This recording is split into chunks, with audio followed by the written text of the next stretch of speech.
विधिमंडळाच्या हिवाळी अधिवेशनाचा आज दुसरा दिवस. विरोधी पक्षांकडून तपोवन प्रकरण, पार्थ पवार जमीन प्रकरण आणि शेतकऱ्यांच्या विविध मुद्द्यांवर चर्चा होण्याची शक्यता. तर विरोधी पक्ष नेत्यांच्या संदर्भातही चर्चा होणार.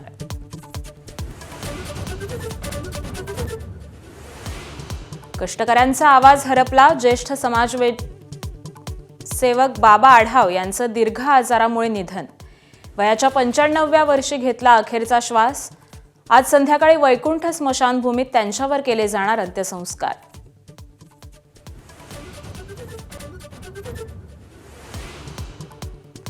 वेगळ्या विदर्भावर आमचं काम सुरू. महसूल मंत्री बावनकुळेंचं नागपूरमध्ये मोठं वक्तव्य. विदर्भाचा अनुशेष कमी करायचा असेल तर वेगळ्या विदर्भाशिवाय पर्याय नाही. काँग्रेस नेते विजय वडेट्टीवारांचा माझा व्हिजनमध्ये मागणी.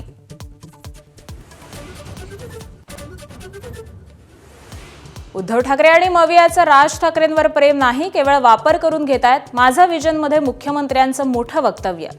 2029 मध्ये सुद्धा महायुती एकत्र लढणार असल्याचंही केलं स्पष्ट.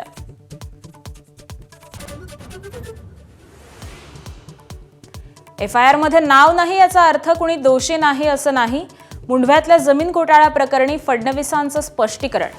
पार्थ पवारांची अडचण वाढणार का याची चर्चा.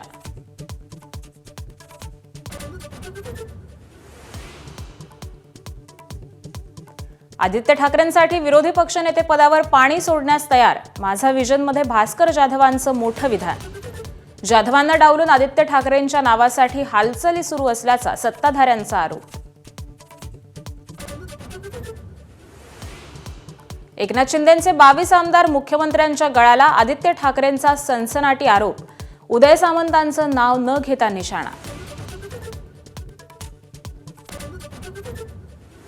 इंडिगो एअरलाइन्सच्या गोंधळामुळे देशभरातील फूल उत्पादकांना मोठा आर्थिक फटका.